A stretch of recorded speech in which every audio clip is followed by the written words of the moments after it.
محترم دوستو، آپ دیکھ رہے ہیں افق ٹی وی۔ تاج محل کس نے ڈیزائن کیا؟ کیا وہ اطالوی معمار جیرینیم بیرونیکا تھا جس نے اس زمانے میں ہندوستان کا دورہ کیا تھا، یا وہ لاہور کا استاد احمد تھا جسے شہنشاہ شاہ جہاں نے نادر العصر یعنی اپنے وقت کا عجوبہ کا خطاب عطا کیا تھا؟ دوستو، میں ہوں خواجہ اعظم اور اس ویڈیو کی تحقیق کی ہے کبریہ صدیق نے۔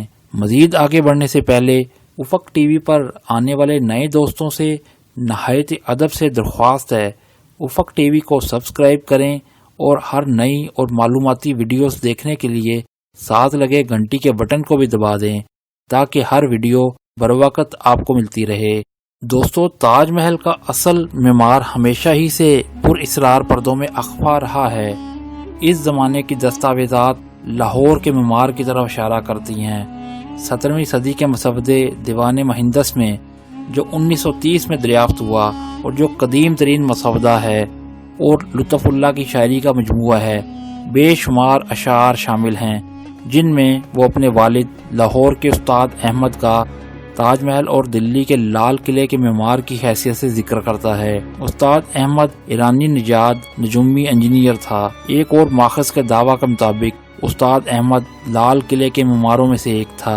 اس دعوے کا ثبوت میں اچھی خاصی شہادتیں میسر ہیں اور اس حقیقت کو آج بھی حکومت ہند تسلیم کرتی ہے۔ دیگر بڑے بڑے منصوبوں جن پر استاد احمد نے کام کیا تھا کہ مزید شہادتیں بھی موجود ہیں جو اس دعوے کی معقولیت کو تقویت پہنچاتی ہیں۔ یہ بات دلچسپ ہے کہ استاد بہت سے دیگر ناموں سے بھی معروف تھے، جیسے استاد خان افندی یا استاد محمد عیسیٰ خان اور عیسیٰ افندی۔ عام اتفاق رائے یہ ہے کہ تاج محل کا ڈیزائن کسی ایک ماہر تعمیرات کے نام نہیں کیا جا سکتا، جس طرح دیگر بڑے تعمیراتی کاموں کو کسی نہ کسی غیر معمولی ماہر کی تخلیقی اپچ کے نام کر سکتے ہیں۔ یہ کام ایک ارتقائی عمل کی پیداوار معلوم ہوتا ہے۔ حتمی نتیجہ، جیسا کہ ایک تحقیقی مقالے میں بیان کیا گیا ہے، یہی ہے کہ مغلیہ تعمیر کی ترقی کا کامل مرحلہ ہے۔ لیکن وہ کون شخص تھا جس نے یہ سارا عمل شروع کیا اور عمارت کو موجودہ صورت عطا کی؟ یہ تسلیم کیا جاتا ہے کہ وہ شخص لاہور کا استاد احمد تھا۔ وہی تھا جس نے مغلیہ دربار کو مشورہ دیا کہ کہاں سے بہترین کاریگر ملیں گے جو فی الواقعہ کرہ ارض پر موجود تھے، اور یہ کہ ان کی تلاش کس طرح کرنا ہوگی اور ان کو کیسے تاج محل پر کام کرنے پر آمادہ کرنا ہوگا۔ اس کی حکمت عملی نے کمال کر دکھایا اور دنیا نے نتیجہ دیکھ لیا۔ ترکی سے اسماعیل خان آیا جو نیم کرہ بنانے کا ڈیزائنر تھا اور گنبد بنانے میں جوہر قابل تھا۔ لاہور ہی کا ایک اور ماہر استاد کاظم خان سفر کرتا ہوا آگرہ پہنچا تاکہ خالص سونے کے کلش کی ڈھلائی کر سکے، جو ترک استاد کے گنبد کا ایک ممتاز جزو تھا۔ اس بات کا قوی امکان ہے کہ کاظم ہی نے استاد احمد کو ترک استاد ماہر تعمیر گنبد کی خدمات برائے تاج محل حاصل کرنے کا مشورہ دیا ہو۔ دلی کے مقامی نگینہ ساز نجی لال کو بطور سنگ تراش سربراہ منتخب کیا گیا۔ شیراز کا امانت خان خطاط اعلیٰ مقرر ہوا، اور اس حقیقت کا ثبوت تاج محل کے صدر دروازے پر موجود ہے جہاں اس کا نام کنندہ ہے۔ ایک اور لاہوری محمد حنیف معماروں کا نگران مقرر تھا، جبکہ لاہور کا ایک کشمیری میر عبد الکریم مالی امور کو سنبھالتا تھا۔ عین ممکن ہے یہ سب لوگ لاہور میں استاد احمد کے ساتھ کام کرتے رہے ہوں اور وہ بھی ان کی ہنرمندی کا مدعا تھا، لیکن مغلیہ دربار نے شیراز کے مکریمت خان کو روزانہ پیداواری بندوبست کا سربراہ مقرر کر دیا۔ سنگ تراش بخارا سے، خطاط شام اور ایران سے، کنندہ کار جنوبی ہندوستان سے، پتھر چیرنے والے بلوچستان سے، آرائشی مناروں کی تعمیر کے ماہرین، ایک اور کنندہ کاری کا ماہر جو صرف پتھر کے پھول تراشتا تھا، مختلف پیشہ جات کے 37 ماہرین اس تخلیقی مرکز کے خالق تھے۔ ان میں سے 12 کا تعلق لاہور سے تھا۔ اس مرکزی حصے کے ساتھ 20,000 کاریگروں کی نفری منسلک تھی جو بہترین تھے، اور اینٹوں کے معمار جو پورے شمالی ہندوستان سے اکٹھے کیے گئے تھے۔ ایسی زبردست منصوبہ بندی کی گئی تھی تاج محل کی تعمیر کے لیے۔ ہماری دلچسپی تو استاد احمد نادر الاثر میں ہے۔ یہ شخص کون تھا؟ نصابی کتب میں اس کا زیادہ ذکر نہیں ملتا، لیکن جو تھوڑا بہت تحقیق سے سامنے آیا ہے کے مطابق وہ موچی دروازے کا رہائشی تھا، جہاں اس کا چھوٹا سا لیکن خوبصورت گھر تھا۔ اس چوک کے نزدیک، جسے آج کل چوک نثار حویلی کہا جاتا ہے، اس زمانے میں اس علاقے میں ایک چھوٹا سا خوبصورت باغ تھا جس کے درمیان میں ایک فوارہ نصب تھا۔ اس کے ارد گرد اینٹوں کے بنے ہوئے چھوٹے چھوٹے خوبصورت گھر تھے۔ یہ بلا شبہ ایک دلکش منظر ہوا کرتا تھا، خوبصورت اور صاف ستھرا اور کم گنجان آباد۔ وقت گزرنے کے ساتھ ساتھ مزید گھر تعمیر ہوتے گئے اور مسلسل بیرونی حملوں کی وجہ سے لوگ حفاظت کی خاطر اندرون شہر آباد ہونے کو ترجیح دیتے تھے۔ اگر ہمیں 1883 میں کی گئی مردم شماری پر یقین ہو جو انگریزوں نے کرائی تھی، جس کے مطابق اندرون شہر لاہور کی آبادی 93,000 نفوس تھی، آج کے سرکاری اعداد و شمار 50 لاکھ سے اوپر کے ہیں، اگرچہ بعض لوگ اسے 70 لاکھ بھی بتاتے ہیں۔ اگر ہمیں 120 برس کی آبادی بڑھنے کی رفتار کا اندازہ ہوتا تو یقیناً آبادی کبھی 50 لاکھ سے تجاوز نہ کرتی۔ اس لحاظ سے لاہور باغوں، تعلیم یافتہ افراد، فنون لطیفہ، موسیقاروں، شاعروں اور ادیبوں سے عبارت تھا۔ یہ ایک مثالی دنیا تھی۔ اس لیے انگریزی کے اولین شاعر چوسر نے اپنی رزمیہ نظم میں لاہور کا اسی طرح ذکر کیا ہے۔ ایسے ماحول میں استاد احمد پیدا ہوگا جو اس شہر کے اب تک کے پیدا ہونے والے معماروں میں عظیم ترین معمار تھا۔ ہمیں اس شخص کے بارے میں مزید کھوج کرنے کی اشد ضرورت ہے تاکہ اس کے تاج محل سمیت تمام کارہائے نمایاں کو مناسب ترازن میں رکھا جا سکے۔ تاج محل بھارت کے شہر آگرہ میں واقع ایک مقبرہ ہے۔ اس کی تعمیر مغل شہنشاہ شاہ جہاں نے اپنی بیوی ممتاز محل کی یاد میں کروائی تھی۔ تاج محل مغل طرز تعمیر کا عمدہ نمونہ ہے۔ اس کی تعمیراتی طرز فارسی، ترک، بھارتی اور اسلامی طرز تعمیر کے اجزاء کا انوکھا ملاپ ہے۔ 1983 میں تاج محل کو اقوام متحدہ کے ادارہ برائے تعلیم، سائنس اور کلچر نے عالمی ثقافتی ورثے میں شامل کیا۔ اس کے ساتھ ہی اسے عالمی ثقافتی ورثے کی جامع تعریف حاصل کرنے والی بہترین تعمیرات میں سے ایک بتایا گیا۔ تاج محل کو بھارت کے اسلامی فن کا عملی اور نایاب نمونہ بھی کہا گیا ہے۔ یہ تقریباً 1653 میں مکمل کیا گیا۔ استاد احمد لاہوری کو عام طور پر اس کا معمار خیال کیا جاتا ہے۔ مغل بادشاہ شاہ جہاں کی بیوی ممتاز محل کا مقبرہ جو بھارت کے شہر آگرہ میں واقع ہے، کہا جاتا ہے کہ عیسیٰ شیرازی نامی ایک ایرانی انجینئر نے اس کا نقشہ تیار کیا تھا، لیکن بادشاہ نامے میں لکھا ہے کہ خود شاہ جہاں نے اس کا خاکہ تیار کیا۔ یہ عمارت 1632 سے 1653 تک کے درمیانی عرصے میں مکمل ہوئی۔ اس کی تعمیر میں 4.5 کروڑ روپے صرف ہوئے اور 20,000 معماروں اور مزدوروں نے اس کی تکمیل میں حصہ لیا۔ تمام عمارت سنگ مرمر کی ہے۔ اس کی لمبائی اور چوڑائی 130 فٹ اور بلندی 200 فٹ ہے۔ عمارت کی مرمری دیواروں پر رنگ برنگے پتھروں سے نہایت خوبصورت پچی کاری کی ہوئی ہے۔ مقبرے کے اندر اور باہر پچی کاری کی صورت میں قرآن شریف کی آیات نقش ہیں۔ عمارت کے چاروں کونوں پر ایک ایک مینار ہے۔ عمارت کا چبوترا جو سطح زمین سے 7 میٹر اونچا ہے، سنگ سرخ کا ہے۔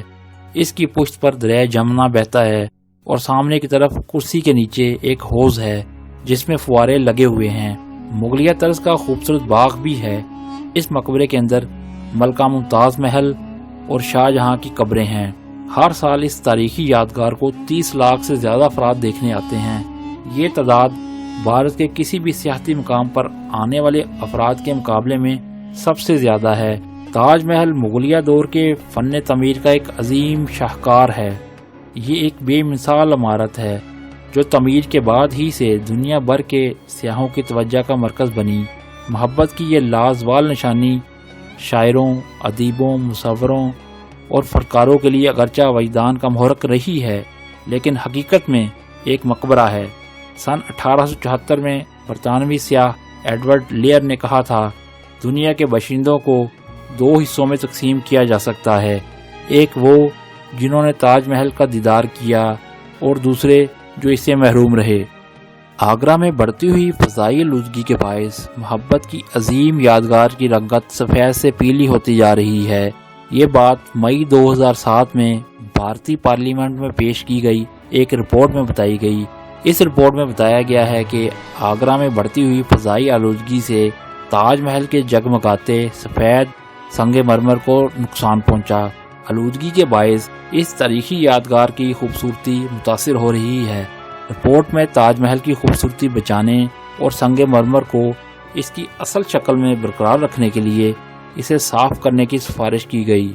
2007 میں ایک بین الاقوامی مقابلے کے ذریعے طے پانے والے دور جدید کے 7 عجائبات میں آگرہ کے تاج محل کو بھی شامل کیا گیا۔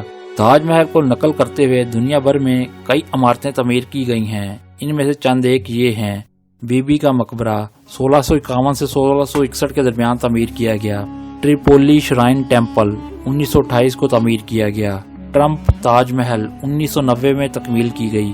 مزار قائد عوام گڑھی خدا بخش میں جو کہ پاکستان کے صوبہ سندھ میں واقع ہے 1993 سے 1997 کے درمیان تعمیر کی گئی۔ مسجد صدیقہ فاطمہ زہرا 2008 سے 2011 میں کویت میں تعمیر کی گئی۔ سال 1653 میں 22,000 مزدوروں کی مدد سے بننے والا تاج محل شاہ جہاں نے اپنی بیوی کی یاد میں بنوایا تھا۔ فن تعمیر کے اس شاہکار سے متعلق 8 دلچسپ حقائق ملاحظہ ہوں۔ تاج محل کی تعمیر کے متعلق یہ کہانی مشہور ہے کہ اس سے متعلقہ تمام فنکار اور مزدوروں کے بازو کٹوا دیے گئے تھے تاکہ مستقبل میں ایسا کوئی شاہکار نہ بنایا جا سکے۔ اس ٹیم کے کچھ ممبران نے لال قلعے کی بنیادیں بھی ڈالی تھیں، جن میں استاد احمد لاہوری آرکیٹیکٹ ٹیم کے سربراہ تھے۔ دن کے مختلف حصوں میں عمارت کا رنگ بدلتا رہتا ہے۔ کہا جاتا ہے کہ رنگوں کا یوں بدلنا بادشاہ کی بیوی کے بدلتے مزاج کی عکاسی کرتا ہے۔ صبح میں محل سے گلابی رنگ چھلکتا ہے، شام میں سفید اور رات میں چاندنی پڑنے سے سنہرا رنگ چھلکتا ہے۔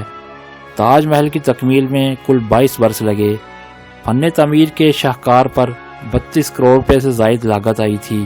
محل کی راہ گزر پر لگے فواروں کو اس طرح سے بنایا گیا ہے کہ ان میں پانی کا پریشر یکساں رہتا ہے۔ فوارے کے پائپ براہ راست تانبے کے پائپ سے نہیں جڑے ہوئے۔ ہر فوارے کے ساتھ ایک پیالہ نما چیز ہے جو پہلے بھرتی ہے، پھر تمام فواروں سے پانی نکلتا ہے۔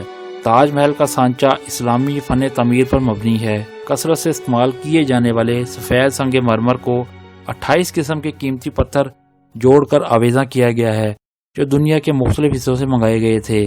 ان قیمتی پتھروں میں سے کچھ کو انگریزوں نے 1857 کی جنگ کے دوران اکھاڑ لیا تھا۔ تاج محل قطب مینار سے تقریباً 5 انچ بڑا ہے۔ سب سے دلچسپ بات یہ ہے کہ جیسے جیسے تاج محل کی جانب جاتے ہیں تو عمارت چھوٹی ہونے لگتی ہے۔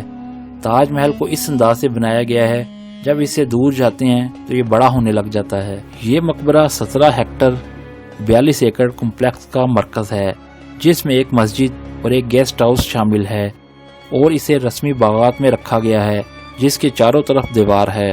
مقبرہ کی تعمیر لازمی طور پر 1643 میں مکمل ہوئی تھی، لیکن اس منصوبے کے دیگر مراحل پر مزید 10 سال تک کام جاری رہا۔ خیال کیا جاتا ہے کہ تاج محل کمپلیکس 1653 میں اس وقت مکمل ہوا تھا جس کی تخمینہ اس وقت لگ بھگ 32 ملین روپے تھی، جو 2020 میں لگ بھگ 70 ارب روپے تقریباً 916 ملین امریکی ڈالر ہوگی۔ اس تعمیراتی منصوبے میں شاہ معمار استاد احمد لاہوری کے پاس دربار معمار کی سربراہی میں آرکیٹیکٹس کے ایک بورڈ کی رہنمائی میں تقریباً 20,000 کاریگروں کو ملازم بنایا گیا تھا۔ تاج محل کو 1983 میں ہندوستان میں مسلم فن کا زیور اور دنیا کے ورثے کے عالمی سطح پر ایک بہترین شاہکار قرار دینے کے لیے یونیسکو کے عالمی ثقافتی ورثہ کے سائٹ کے طور پر نامزد کیا گیا تھا۔ بہت سے لوگ اسے مغل فن تعمیر کی بہترین مثال اور ہندوستان کی بھرپور تاریخ کی علامت قرار دیتے ہیں۔ تاج محل ایک سال میں 7-8 ملین زائرین کو راغب کرتا ہے اور 2007 میں اسے new wonders of the world کے اقدام کا فاتح قرار دیا گیا۔ تاج محل کو شاہ جہاں نے 1631 میں اپنی بیوی ممتاز محل کی یاد میں تعمیر کرنا شروع کیا تھا، جو اس سال 17 جون کو فوت ہو گئی۔ اس نے اپنے 14ویں بچے گوہرا بیگم کو جنم دیا۔ تعمیرات کا آغاز 1632 میں ہوا اور مقبرہ 1643 میں مکمل ہوا، جبکہ آس پاس کی عمارتیں اور باغبانی 10 سال بعد ختم ہوئی۔ ممتاز محل کی موت کے بعد شاہ جہاں کے غم کو دستاویزی شکل دینے والی شاہی عدالت تاج محل کے لیے متاثر کن محبت کی کہانی کی مثال پیش کرتی ہے۔ دوستو، اس عظیم یادگار کو بنانے کی تفصیل اگلی قسط میں بتائیں گے۔ دوستو، امید ہے یہ ویڈیو آپ کو ضرور پسند آئے گی۔ اس ویڈیو کو لائک، کمنٹ اور شیئر ضرور کریں تاکہ ہم اگلی قسط کو اچھا سے اچھا بنانے کی پوری کوشش کریں۔ شکریہ۔